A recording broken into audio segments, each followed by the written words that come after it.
viewers, welcome to Never on the Back Foot. Tonight we are looking at the ICC Champions Trophy 2025. We have the semifinals that's all set to get started tomorrow, and there's a lot of excitement on that front. But basically, through this live, we want to talk about the group stages, all the happenings, and give you a quick preview of the semifinals and what to expect. We have Sunil joining us. He was a part of our previous episodes as well, but this time, he's joining us in an individual capacity. So very excited to listen to the insights that he has to offer as well. He's a passionate cricket fan. It goes without saying. And I think, with the way India has been performing, he'll be more than happy to, kind of share his insights as well. To all the viewers who have joined in, please do share your comments in the live chat. We will make sure to address it through the course of our discussion as well. So yeah, so then first things first, what have your impressions been of the Champions Trophy? A lot of people on social media are like, it just feels, so annoying. Like India is playing the matches in Dubai, the rest of the tournament is happening in Pakistan. A lot of teams have been inconvenienced by it. But again, your 2 cents on everything that's kind of transpired. Yeah, first of all, Neha, thank you so much for inviting me. And I'm very happy to be back on the show again, which, I was actually wanting to come and again talk to you, give my 2 cents. But I think, this is a great opportunity for me to again be back on your show and then talk about Champions Trophy. Right. So then coming to your question, right? So I think the way the ICC has organized this and the way Pakistan has, the controversy surrounding the stadiums, the constructions, and also the way the way they had managed the finances, everything. I think it was not there, right? It was not really good. I think, and also somehow they managed to, put everything together and, start and also the way these matches were scheduled, some of them were washed out, right? So I think it is. I did not feel that it was a very right thing to happen, and also given that the timing and the time in which this is happening just after 6 months of T20 World Cup, another ACC event, and then we have the World Test Championship finals, and then we have another World Cup happening next year, and also IPL in between. There's too much of cricket, in fact, right? So somewhere, and also we have only a fewer cricketing teams who are actually playing well, and the other matches are happening for the sake of happening, and it looks like they're playing for the sake of playing it, but whatever said and done, right? So I think ICC events are always nice, and we are getting good entertainment, and some of the best cricketing, some of the best players are playing. We still have Rohit Sharma, Virat Kohli playing. What more you can ask for? And also we have big surprises from Australia, who I mean, to be honest, I did not expect them to play this well. Josh Inglis to play such a that vital knock, and then it was so crucial.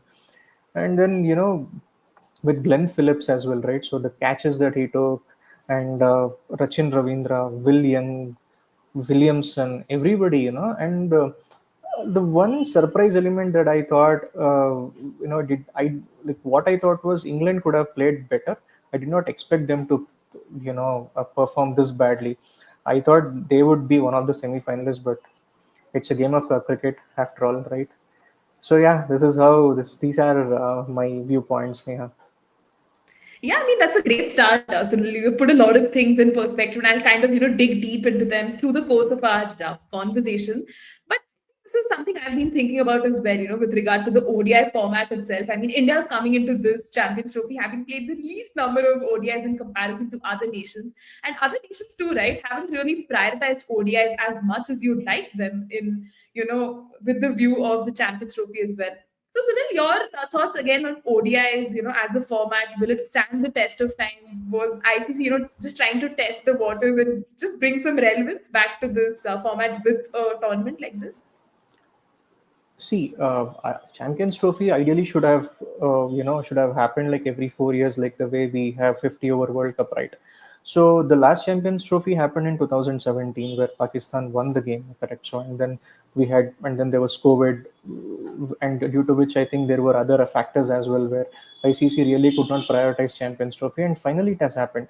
Along with that, right, the 50-over format, somewhere I feel, see, not just 50-over format, right? So cricket as a whole, either the 50-over format or the Test cricket, I feel there is a decline the quality of cricket that is being played, because these two formats are the ones where it tests your strength, correct? So T20 is more of an entertainment, right? So players just come, they just bowl 4 overs, or bat about 10, 12 balls on an average, and then they're gone, correct?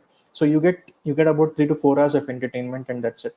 So if you really want to test the character, test the credibility of a player, so the stats and everything, right? So his performances are measured only through test cricket, and I can say ODI cricket.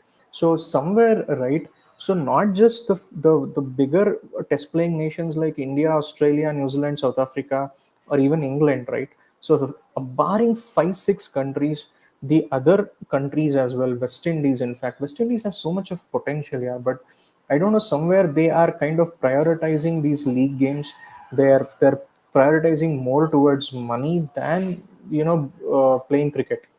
So that is something which they'll have to really look into. So if every country, right, so if they get their domestic setup well, the infrastructure well, so that is where you get good players. So if you look at Afghanistan, right, I don't know what are they doing. They're doing very well. So maybe their coaching staff, Jonathan Trott, is doing, I don't know, he's brilliant. The players there, Ibrahim Zadran, Gurbaz, Mohammad Nabi, Rashid Khan, everybody, right? You just name them. They're playing so well with the amount of infrastructure, with whatever political scenario that is going on in their country. They're playing very well. But I don't know, what's wrong with Sri Lanka or what's wrong with West Indies.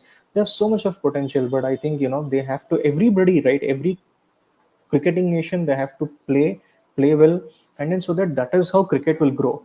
I mean, so if they have to contribute to the game of cricket, so playing ODI cricket and playing Test cricket, more Test cricket should happen, and then we need to get a lot of viewership and then a lot of buy-in to that particular format. So that is when the game will grow. So because these T20 leagues keep happening every 2, 3 months in every other country, so you have IPL coming up, there will be a Lankan Premier League or Bangladesh Premier League, or even the one happening in Australia, everywhere, right? So if I really have to just summarize ODI cricket, yes, of course, ICC has to really prioritize more on just than bilaterals, right? They can have tri-series or quadrangular cup, where you can have multiple nations coming together, like, because we used to have these kind of series earlier when we were kids in 90s. We used to see a lot of cricket which were being played between 4, 5 nations. That was there, but I don't see them happening anymore. It's hardly 2 or 3 countries. I think it's mostly 2 countries now, just bilateral series. Not even the tri nation that you see. That is something which I think ICC and the other cricketing body should really look into and then prioritize.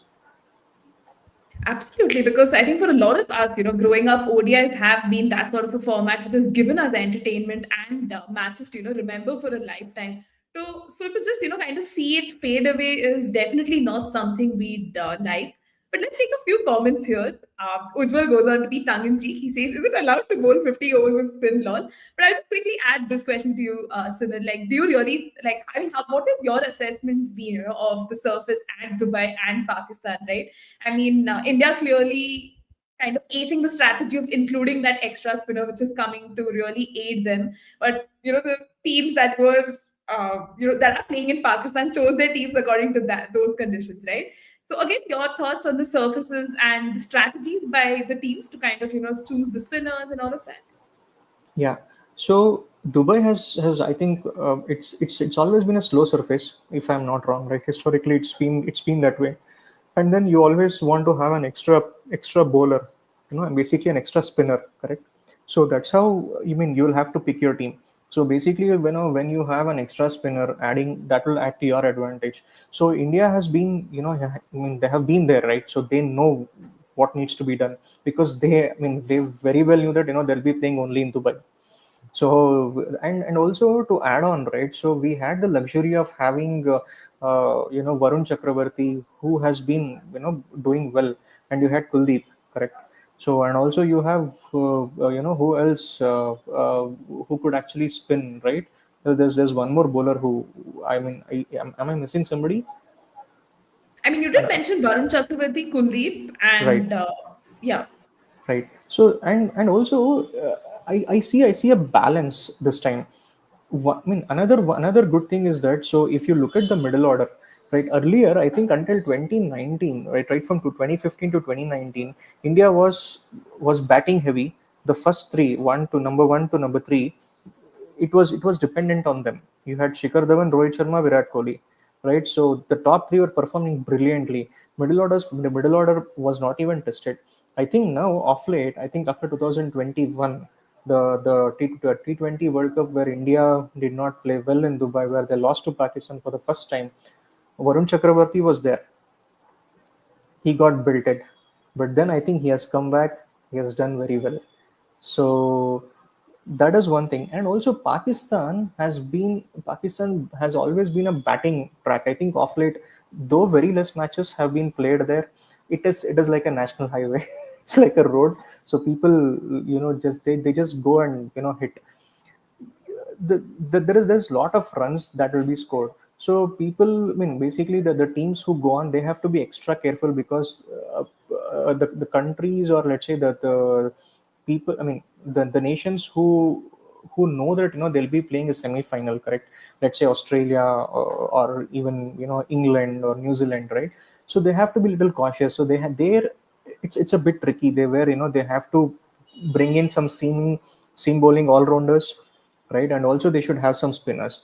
So this is a little they need to have a different proposition where their playing 11 is decided. But I think for India it is more or less sorted. So the only thing is that they'll have to keep in mind is of the injuries. So if, let's say, if, God forbid, nothing happened, but if they should have a good backup. But otherwise, I think more or less Team India is sorted. And to add on, right, so they're playing well. So you have even number four, where Shreyas Iyer, Akshay, I think Akshar Patel was the player I wanted to mention. And you also have Jadeja, right? You have four options, four spin bowling options. I think that's a huge advantage what India has. I don't think any other team, I think in this tournament, I don't think they have that. Maybe England would have had, I think, with Liam Livingstone and maybe Rashid, and I think who else? There's one more spinner who I saw. I think otherwise India has that extra, and even with Hardik Pandya also playing well this time, I did not expect Hardik Pandya to play so well. I mean, to contribute even with the bat and ball. I thought, somewhere I had a feeling that I should not be saying this. He would have got injured, is what I felt, but he's playing well. So overall, right, so India is more or less, they are more balanced. And then I think the trickier part is where the other teams, they have to be little more cautious while selecting the playing 11. And I think the challenge will come from starting tomorrow. Yeah, I mean, a lot of teams, feel India has that advantage, being in Dubai, playing all of their matches there, no travel and everything. So India would definitely, fancy their chances and be the front runner to possibly, seal their place in the finals. Akshat also goes on to ask us very simply: win the toss, or do we choose to bat or chase tomorrow? So Sunil, again, which side of the argument do you find yourself? Do you think India should probably win the toss, bat first, or probably just chase? Because a lot of people's memories goes back to that 2023 ODI World Cup, where a lot of unthinkable things did end up happening. So this match versus Australia, massive one. Yeah, I think 2023 World Cup, right? The final was, I think we were a little unlucky. I think if you remember one, I mean, I can recollect one of those interviews where Rahul Dravid mentioned that, that we beat Travis Head's bat 15 times, right? But he was lucky to survive. So had he got out, right, things would have been different. It would have put a lot of pressure on the other batters, right? So, but yeah, having said that, it is again, right. So we batted well, we have chased well. So whatever happens, I think India should be ready. So if you have to take an option, if I have to pick, I would say, bowl first and then chase. Yeah, I think that would probably be the safest bet. And, the Yeah, nightmares of what happened in that 2023 World right. Cup won't come to haunt India. But again, Sunil, let's just talk about India a little. I mean, you spoke about, how it's been a very dominant run for India in the semifinals. A lot of players coming to the party and delivering. But how well do you think India is placed, right? I mean, this is again an opposition like Australia. There is that sort of a psychological thing that's going on. But as a unit, India seems to be coming well, right? The wins versus, the likes of Pakistan, Bangladesh, and even New Zealand, where they were kind of put under pressure, they still managed to, find a way to come on top. So are you confident that tomorrow, versus Australia, we will probably not see a repeat of the past? Yeah, definitely, Neha. So you see, if you look at the way India has performed this Champions Trophy, right? So I may be wrong, but what I mean, just going by the fact, right? So the playing 11 for England, sorry, the Bangladesh, and the playing 11 that we had against Pakistan, and the playing 11 that we had against uh, New Zealand, right? So I think the first game, I think there was no Harshid Rana. For the second game, I think he was there, and then he was not there. You had Varun Chakravarti, right? Any player who is coming in to play, any player, like, just say Shami. I mean, Shami was there. I think there was one more guy who, I think, Arshdeep. I guess Arshdeep, did he play? No. So I So far, think he hasn't, yeah. he hasn't, yeah, right? So be it Harshit Rana or be it, Varun Chakravarti, anybody, right? So who's coming, they're performing, yeah. That is the best thing what I've noticed so far. It's not that, they are kind of, they're tensed, and then they're not performing. It's not like that. I think somewhere the back of their minds, they have that security. They're controlled. They're playing very well. So that is what even I am expecting tomorrow to play. And also, see, when it comes to Australia, right? So Australia are a very dominant team, and it's always, the history says that whenever they are in semifinals, it is most likely that, they will beat any opposition and they'll go on to win the trophy. I hope. I mean, but even though they are little depleted, but they proved that, that they are a champion side. With whatever attack that they have, they can deliver. So anybody, against, in 2023 World Cup, Maxwell scored the double hundred, when everybody got out, right? And then and then we had Travis Head, who I did not even expect him to score 100 against us in the final. You have someone or the other who will always come up, put their hand up, and then they perform. So I hope tomorrow India comes out to be on top, and then, play well and win. Yeah, I think a lot of Indian fans will agree with you on that one, Sunil, because this match is really being billed as, the match to watch out for in this tournament. Like, I think in the New Zealand match itself, a lot of people were like, if India goes on to win this match, it would mean a semi-final clash against Australia. And if we would lose, it was going to be a match with South Africa. But everyone felt we were going to face Australia at some point or the other, possibly in the final. But I mean, now it is going to happen in the semi-final. So let's see. Let's keep our fingers crossed as to what Yeah, will happen. And Ujjwal yeah, also goes on to ask us that, not ask, I think this is just a statement. South Africa will be the happiest team knowing they won't have to change country, during the semi-finals. Fair point. I mean, they would really be kind of happy in that regard.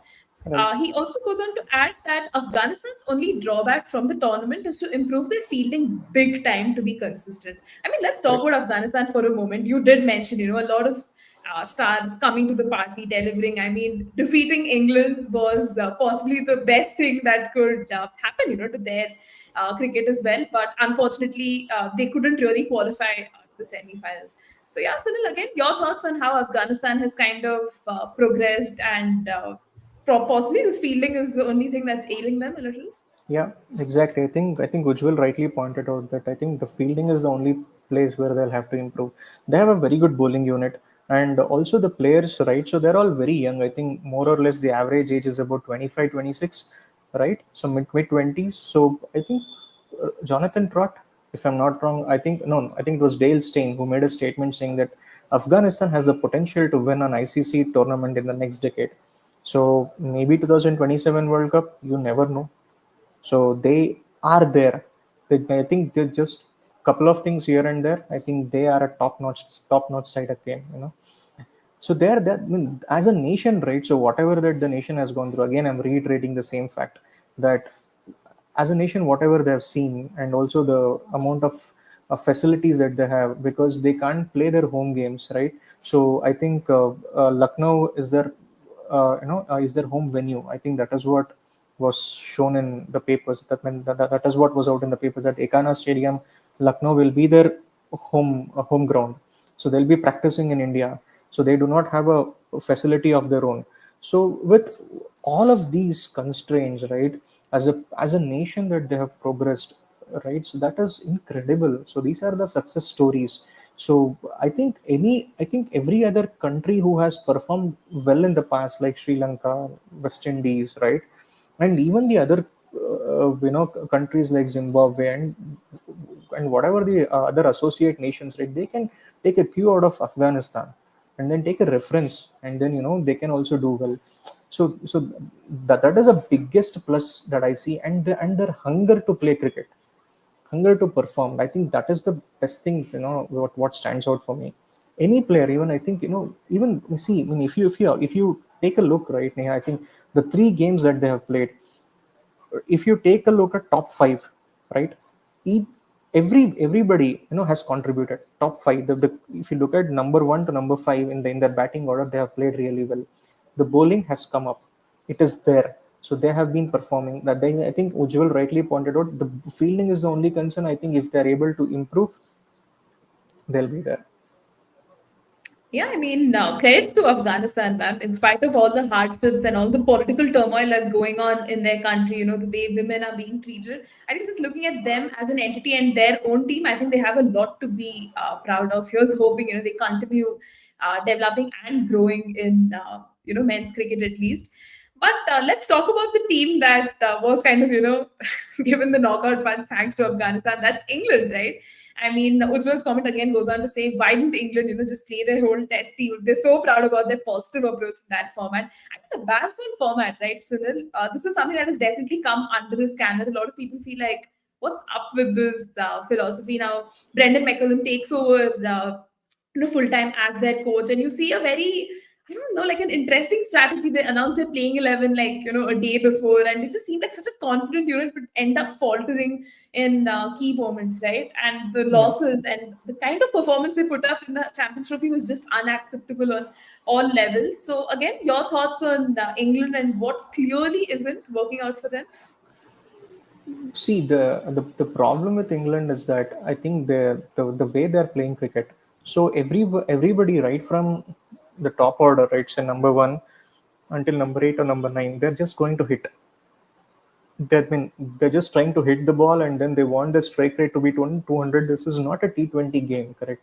And even in Test cricket, right, I think the way the see, they're playing very well in England, but if you go outside of England, it is not the same. The pitches are not the same. The strategies have to be different. You can't play baseball anymore. I think it's a coin. It's a name that they have coined, but they want to be ultra aggressive or super aggressive, which really doesn't work. You have to play according to the situation. You have to hit the bad balls, and you have to honor the good balls, right?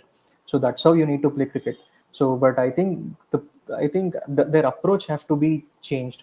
And also and also if you look at the players, right, you don't have Ben Stokes anymore. Don't have Owen Morgan anymore. You don't have Johnny Bairstow or anybody. I think I you have those players, right? But then everyone, if you look at it, right from Harry Brook, Livingstone, I think Livingstone, he's actually playing down the order. I feel his potential is up. I think somewhere at batting at number five or number six, not at number seven or number eight. You see, when player of that caliber, when he's coming very lower down the order, what happens is that you will be either in some sort of pressure, or you'll have very less balls to come and play out. So and also they have to get their batting order right. So they have to really go back to the drawing board, rethink of their strategy. So how is that I need to approach? Who are the players that have to play aggressively? Who are the ones who have to stand, play according to the situation, defend some of the balls, some of the good balls, and then they have to play out their 50 overs. You see now in modern day cricket, Scoring 300 is not a big thing, right? You should also know how to defend. You should also have those bowlers who can go and defend. And also sometimes sometimes, even if you don't get 300, let's say even if you get 200, 220 also, you know you need to have that quality. So that is something which is actually lacking in them. So somewhere, they have to get their house in order, so or else, England, again, they will go down. And then I think and also maybe uh, overplaying of cricket or something, right? So they would have played a lot of cricket. I think some of them would have been very tired, fatigue, and all those things. I think, and also players are also getting old, right? So Joe Root is in his mid 30s. I don't see him at his peak anymore, apart from Test cricket. So Josh Butler can't shoulder the responsibility every time, right? Adil Rashid is also old. He's also in his mid 30s, or almost late 30s. So they have to find replacements for them. The sooner the better. That's all I can say. Absolutely, because you see a lot of these players, being globetrotters, they play franchise cricket across the nation. So I think that's a really valid point to bring in, that, a lot of these players could be fatigued or just, burnt out. And turning up to play for England because they were selected is something they had to probably do as a part of their contract. But Ujjwal again brings in a very valid point here, that the bowling of England, that is something that's of a massive concern. I mean, just look at this. They let Afghanistan score 325 after restricting them to 37 for 3 in the power play, which clearly shows, right, there was some issues with trying to get those wickets in the middle over. I mean, there's only so much Adil Rashid can do. Rehan Ahmed also didn't get enough opportunities through the tournament. And the Pacers, too, I mean, did their part, but then the pitches in Pakistan will have a story to tell in themselves. And he also adds that the selections were so illogical. Sam Curran, Will Jackson, who've done well in Asian conditions, were dropped. So I think, yeah, like before the Champions Trophy itself, there were like these set of bizarre decisions, which again, didn't make sense, and something that could have caused their downfall. Ujjwal also lastly goes on to add that Phil Salt and Livingston are just not ODI coded players, because they play that slam bang brand of cricket. So possibly ODIs is not their cup of tea, but I think a lot of them would probably just have to go back to the domestic circuit and work on their ODI side of things. At least that's what I have made of England not getting their things right. But Right. let's also take a quick moment to talk about the next team. Actually, I kept New Zealand up in our conversation, but probably just insert it now, because New Zealand is again another team that has been clinical, right, in so many games, and they just seem to be getting a lot of things right. I know the game versus India is a point that a lot of people will bring up and be like, yeah, they faltered. They have their struggles against spin. But your thoughts, Sunil, on the Black Caps and how they've been kind of progressing? Do they look like title contenders for you this time? Yeah, of course, definitely, right? So New Zealand has been playing very good cricket. I think after McCallum took over as captain, right? I think the strategies that they brought into the game of cricket, right? So they knew what they wanted to do. So McCallum as a captain, as a leader, he was really good. I don't know where he is lacking as a coach, but in fact, that what do you call it, that controlled aggression, I think that is the word, right? So that they brought into the game of cricket, their cricket, it is something which is very good. So they have been playing cricket, they have been playing well consistently. They had their opening batsman with Martin Guptill, McCallum starting the innings, Ross Taylor coming in, Williamson coming in, and they had, now you have Daryl Mitchell, you have Ravindra, you have, other players, you have Glenn Phillips, you have like very good players. So their setup is also like, it's almost complete, I can say. So they have their domestic setup, which is very good. And also they're playing franchisee cricket, so they know where to actually stop. And also, the amount, the number of matches that they're playing, the number of series that they're playing outside of in New Zealand, right? I mean, or let's say the number of tours that they're going to, I think it is really less in number. It's not so much as well, not too less, but it is like it's somewhere on, in between. So which is kind of very good for them. And also see, and also whenever they have time, they come and play the franchisee cricket, where they know the conditions very well. In fact, they know how to play in India. So that is how they beat us 3-0. I think nobody even expected that, New Zealand would beat India at home 3-0. That is really not acceptable, correct? So yeah, but I think all said and done, they're actually playing very well as a nation. I think I would somewhere, I think I would rank on par with India. That's all I can say. Yeah, I mean, I think that's where even due credit has to be given to a lot of these players, right? Making use of their IPL contracts, like Rachin Ravindra coming and training in the Chennai Super Kings academy. I think Robert Uthappa spoke out about it. We have a lot of these overseas players who are coming and making use of our conditions, and then eventually using that to defeat us. But I mean, that's how things are, and that's how IPL contracts sort of work. Ujjwal also says that Santner is enjoying his captaincy role. I think there are a lot of people who are criticizing this move, like why is Santner the captain? Weren't there other options to explore? But to his credit, Mitchell Santner has been leading them really well. And I think the last time New Zealand won, probably the only ICC trophy in the men's side of things is the ICC knockout event that happened in 2000. So yeah, they probably fancy themselves to kind of go all the way and do that. Right. Uh, yeah, Ujjwal also goes on to add that their ability to play spin is commendable considering the conditions they have at home. I know Correct. last night's match is not probably the best example or showcase of their ability to play spin, but defeating India at home 3-0, I think, is something a lot of people will proudly wear on their CV. Ujjwal rightfully correcting me that they won the WTC as well. Not me conveniently forgetting that and repressing it in my memories. Thank you, Ujjwal, for that. New Zealand is not a team you would write off. But yeah, let's keep our fingers crossed and see how New Zealand kind of progresses as well. And let's actually also talk about South Africa. We briefly touched on them, I think, earlier in our conversation. But again, we'll take this comment itself as a question that South Africa's performance in the last 4 years in ICC tournaments has significantly improved. They were becoming an ordinary side after some legends retiring in 2015, but they've recovered really well, which is such a fair point, right? Because the moment you see like a lot of retirements, there is this transition period that a lot of teams just can't get over. I think, to be fair, I mean, Sri Lanka, right? They've just started finding their feet after that, whole retirement of Sangha and Jayawardene. A lot of players were coming in, but they're just phasing out. But now you see them kind of, cementing their position in the side. But South Africa is one team, right, that has done consistently well, be it the men's side or the women's side. So yeah, Cyril, again, your thoughts on South Africa and this time around? Can they probably go all the way and shed the chokers title?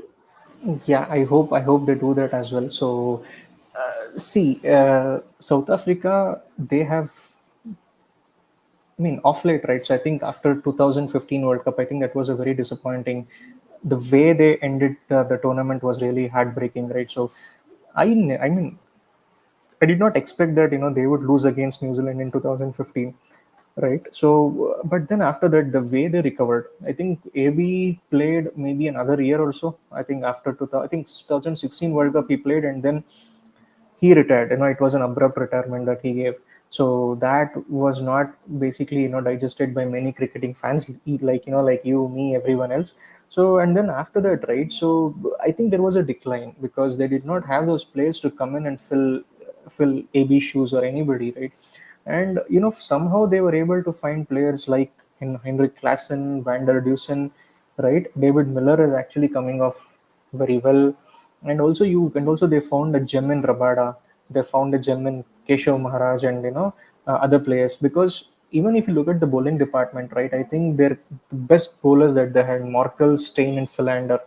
All of them retired almost at the same time, right? So it is very difficult to actually bring together 11 players who where you have a very good combination. So it's a big challenge in itself. So somehow I think it took some time for them to build that team, and then to come perform where they are. I think that took a lot of time. So if you look at 2023 World Cup as well, right? So they played really well. I think it was a very, very close defeat that they had against Australia, where I think they lost the game by where Australia beat them by just 2 wickets. It was just a very marginal defeat that they had, but again, it was a heartbreaking thing. And when it comes to the 2024 T20 World Cup, where they played really well, they could have won. I honestly, Neha, to be very honest with you, I did not see anybody playing so well, such clean hitting by Henrik Klassen. I mean, every ball, the way he hit, it was so clean, so neat, everything out of the park. I don't know, either the ball was coming or he was lucky. I don't know. I don't have words to express the way he played. It was brilliant. So I mean, South Africa has a very good chance if they if they perform. That's all I can say. Yeah, I mean, the way they've been tremendously growing, right, in world cricket is for, I think, all of us to see. A lot of us are keeping our eyes peeled out for that WTC final as well. But I know our, discussion topic is the Champions Trophy. But Ujjwal also says that they'd be hoping to face Australia in the final, I guess, because then they'll play in Pakistan. And he feels that South Africa has the best pace attack of the tournament. So again, Sunil, your thoughts on this one? I mean, do you again see a repeat of the World Test Championship final sort of happening here? South Africa Possibly. being more comfortable, yeah, in Pakistan conditions. Yeah, because if you look at their team, right, so they have very good fast bowling. I mean, fast bowlers who can bowl about 35, 40 overs, right? So and also they're playing well and taking wickets quite regularly. And I think most of their bowlers are they have been picking wickets on the at the right intervals. So and also that the batting has actually come up very well. So even you look at Aiden Markram, Bauma, or even Rand Rickelton, Vander Dusen, Miller, Klassen, everybody. And I think it's more or less I can see that they're a very very balanced side and they have a lot of potential and also just they need some bit of luck, on their side so that they can go and clinch on this Champions Trophy. So, but yeah, I mean, again, if I have to pick, I have to be very biased, right? So where we want India again to win this Champions Trophy after the 13 years. So let's see, hope the best team win. Yeah, I think as cricket fans, first we will be excited to see, where South Africa kind of, progresses in this tournament. Ujjwal also says that Vander Dussen has been a consistent guy for them in 50 overs. Has been time and again doing that. And then I think Dion Mulder's inclusion shows that they kind of learned from their mistake in the T20 World Cup of having a long tail. Fair enough. I think South Africa is the team that constantly keeps getting better, and they actually learn from their mistakes. So good on them. Also, Sunil, let's quickly talk about Australia. Again, you did mention, their depleted side, they're missing a few of their major players. But again, Australia is one side you just wouldn't write off, right? I mean, they have players who have come to the party and absolutely delivered. Unfortunate that, that match was Afghanistan got washed out, but even the kind of wins that they have registered in this tournament, I think it was the match versus England, chasing down such a massive total. I know it feels like, Josh Inglis did like the bulk of the chase, but you also had other players who came to the party. So, again, your thoughts on Australia, some of the vulnerabilities that they're kind of, aware of, but still you would fancy them a good chance versus India? I mean, yeah, I can say about I give them about a 40% chance against India. So I'll not really give. I mean, I'll not really say that it is a 50-50 game. I'll say we still have some advantage over them. So had they included players like Pat Cummins, if he was not injured, and if Stark had not opted out, I think they were top notch side, I can say. So and also see there I can say there are some glitches in their batting lineup, right? So Smith is not in his absolute best, and you and I think Matthew Short, I think he's injured, I guess. So there is a replacement, right? So Travis Head, you just take out Travis Head from the team, Australia is not so dangerous, I can say, right?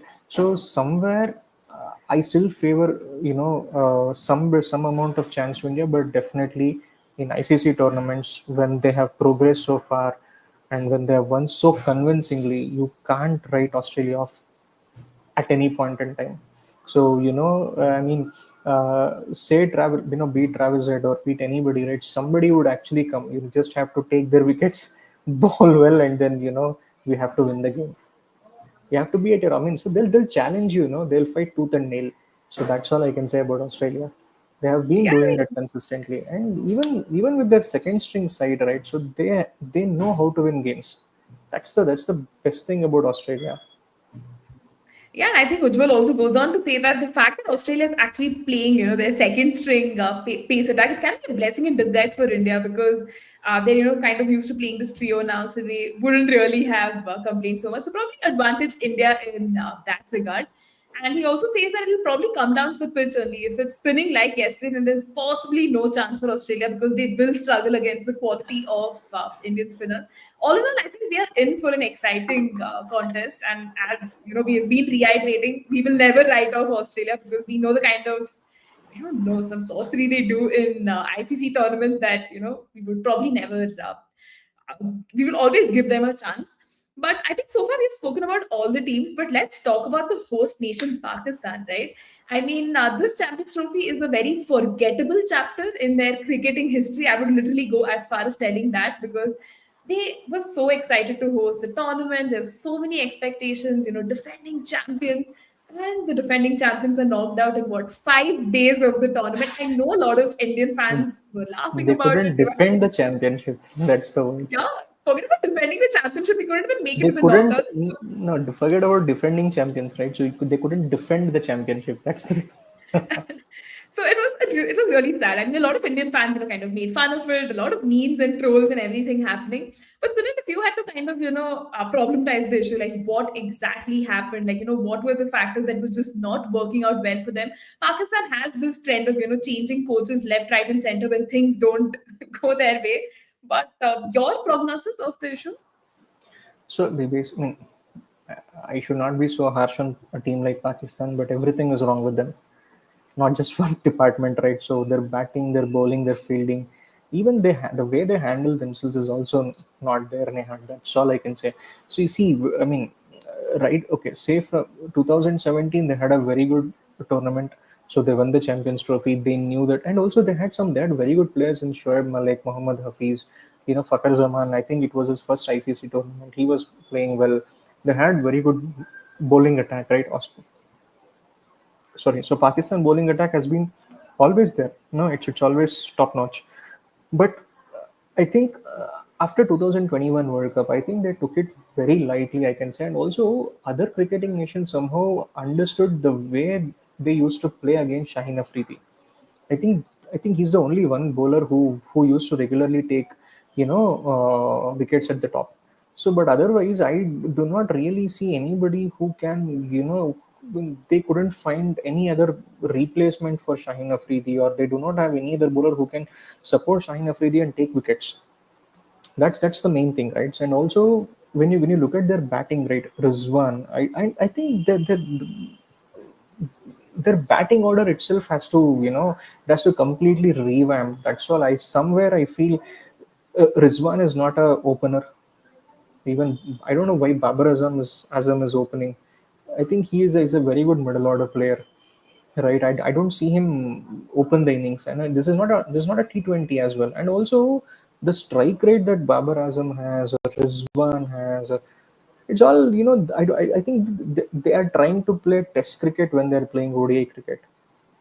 They've got the entire format itself wrong. They have to think. I think, and also another thing is that they have to play more cricket. Their domestic setup is not there, so they have to basically the way they have to train. It's everything has to change. In fact, with Pakistan, and I think Rizwan is not the right. I mean, see, because I mean, I'll tell you one more thing. Okay, I did not complete my sentence earlier.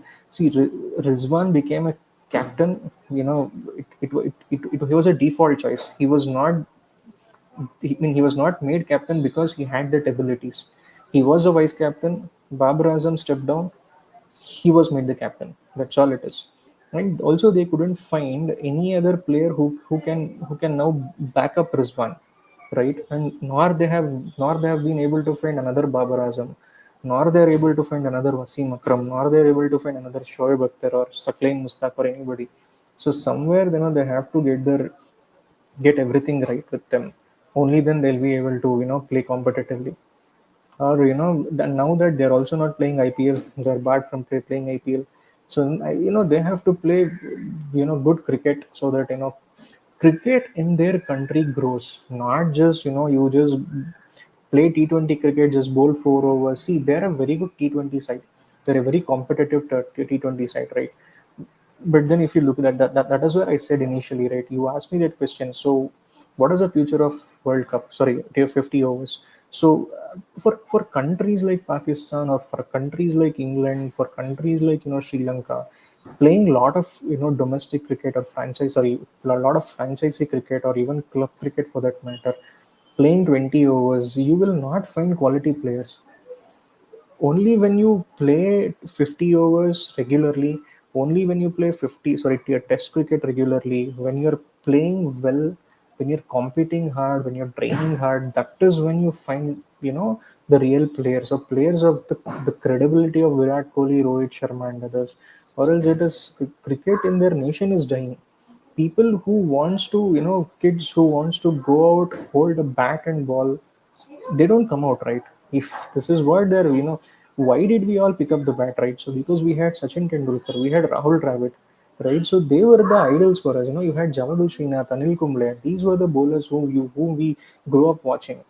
And also you had Shoaib Akhtar, people and Brett Lees of the world, yeah, Shoaib Akhtars of the world. You had, I mean, very good, players who we used to imitate. If you really ask me, we used to imitate, James Anderson, or we used to imitate Brett Lee, McGrath. So these were the bowlers, and you had players like Tendulkar. We used to idolize them, right? So Dravid was my personal favorite, and he's still my personal favorite. So these are the people why we choose to hold a cricket bat.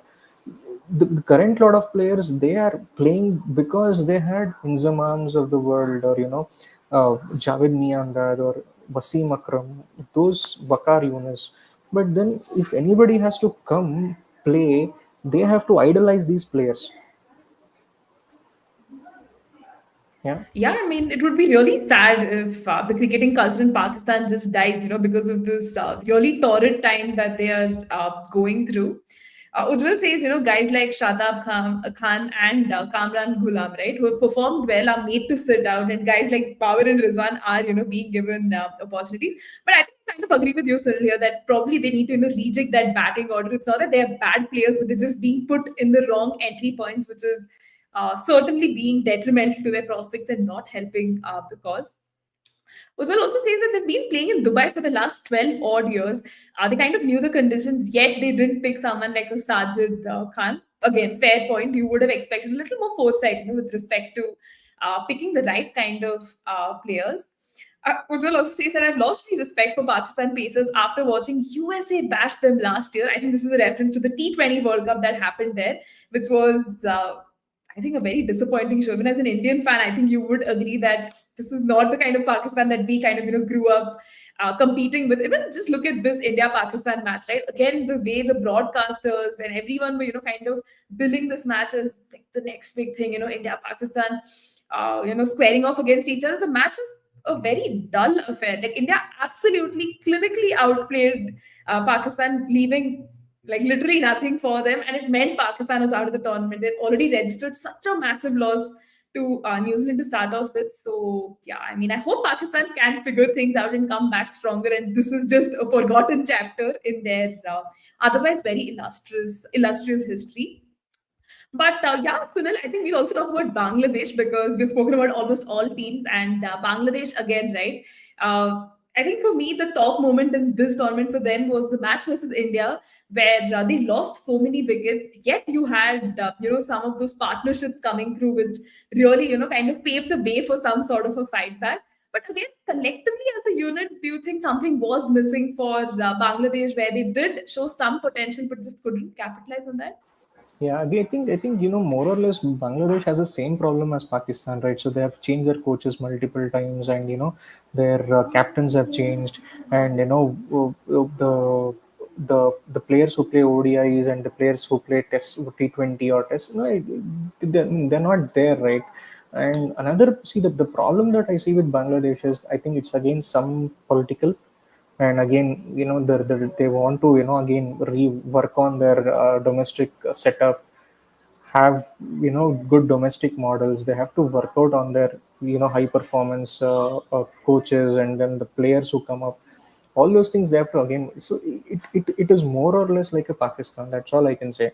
So I mean, I really don't have anything, I think, much, I mean, I don't have much to say here. If you look at Bangladesh, right? So I think they have changed. I think Phil Simmons came in as a coach just before, I think, Champions Trophy, or maybe one tournament before Champions Trophy. So I think there was a different coach before, right? Yeah. So, and if something goes wrong, they change coaches left side, left, right, center, as you said, and then the captains have changed. Shakib is not playing. Tamim Iqbal was suddenly I think he had to take a sudden retirement or something. I don't think he's there anymore. Mahmudullah, for what reason he's playing, I'm not sure. Mushfiqur Rahim, he went back to keeping, right? So they've tried everything. I think again they're back to square one. So Bangladesh as a nation, cricketing nation, they have to really think, and then they have to come up with a better plan, or else I don't see them playing in the next ICC tournament. Maybe there are other good associate nations who can come up and then play well and then take their spot. Yeah, I think that's where I bring in the point of someone like in Afghanistan. You can actually take a leaf from their book as to how they've been going about with their cricket. But a very fair point, with Bangladesh really falling out of the radar. Like before, we used to have a lot of their players, participate in the IPL as well. But now we don't see that as much, which is kind of a concerning trend. Because where did all that talent go, right? I mean, even in the Test series versus India, we saw some good performances, come in sparks, but couldn't really capitalize into something massive. Again, I think Bangladesh could possibly be headed to some sort of a transition, and hopefully they come out stronger with revamped set of players. And yeah, Sunil, almost as we reach the end of our discussion, I'm probably going to put you on the hot seat and ask you what is your predictions, for the semi-finals, and who do you think will be the finalists for this edition of the Champions Trophy? Okay, so I have two options. It could be either India South Africa final, or it could be New Zealand Australia final. If India South Africa comes, it would be India. If New Zealand Australia, I think it could be Australia again. Yeah, I think it's a very politically correct answer, and I see where you're coming from, Sunil, because I mean, all teams on paper look amazing. It's difficult to make one choice. But let's also take this comment by Ujjwal. I think I probably should have asked you as well. So he says the best moment till now for him has to be Australia chasing down a massive target with a nothing team. I mean, we did talk about their resources being depleted and everything. I think one of the best moments for me was probably Virat Kohli scoring his century versus Pakistan, like the emotions and everything. And another moment definitely had to be Glenn Phillips' like insane catches, not catch, it's plural. So these definitely have to be my favorite moments. Sunil, your favorite moment so far from the tournament? Yeah, mine, I think to start off with the Shubman Gill century, right, against Bangladesh, right? And the second thing was Josh English, who played really well. I think Ben Duckett played really well. I wanted England to win that game. I don't know, unless for Josh English, but I think they played. Even Duckett played brilliantly, I can say. And I think the other thing was, I think South Africa, so they played well. I just can't pick one player from South Africa, but as a cricketing team, that they played really well. So I think New Zealand, Glenn Phillips, I can't stop watching. I think I've been seeing that catch multiple times so far. I think I've watched that that replay multiple times. So I think these are like some of the best moments which are on top of my head. Honestly, I think it's Glenn Phillips's world, and we are all just living in it because you can't do that, man. I mean, you understand one match, two matches, but this is not a fluke. This feels like such a premeditated thing to actually, be in that position to get those catches. Cannot gush enough about that. Ujjwal says that the second semi-final isn't a cricket match; it's an airline routine. Okay, I mean, okay, I'm not sure what he's referring to here, but cool. There's one more comment that I did want to take from above, which was about one of those, I think, semi-finals itself. Yeah, South Africa will be happy, knowing that they wouldn't have to change countries during the semi-finals. I mean, fair point. They would kind of take that into advantage as well. Yeah, Ujjwal Have also they goes on not? to add. Hmm? Have they not practiced in Dubai before flying back to Pakistan? I somewhere read in the newspaper saying that all the four teams are practicing in Dubai, right? Exactly. So Yeah, I yeah, remember seeing that, and everyone being so yeah, annoyed with the whole travel thing. So might have to yeah. fact check on that one. We'll take this last comment before we call it a day. Ujjwal says that yesterday's Kane's catch of Akshay looked like he wanted to impress Phillips. In fact, I remember reading a lot of tweets. I retweeted this myself that BCCI does this whole fielding awards and everything. No, after the match, they should have actually invited Kane Williamson and Glenn Phillips. And, handed them the fielding medal, man, because it was just unbelievable efforts. But yeah, guys, that's all for now from us here at Never on the Back Foot. Thank you so much for joining in. And for those joining the stream later, do share your thoughts and feedback in the comment section. We will make sure to address that. And thank you so much, Sunil, for joining me. I know it's been a very long day for you, but in spite of your work commitments, you kind of braved this whole night. Thank you so much for joining us once again. Hope to see you again too. Yeah. Thank you so much, Neha. I think it's always been great, to be a part of your show. Thank you so much again. You have a very good rest of the day. Thanks, Sunil. Cheers. Thank you, everyone. Thank you. Thank you so much. Bye.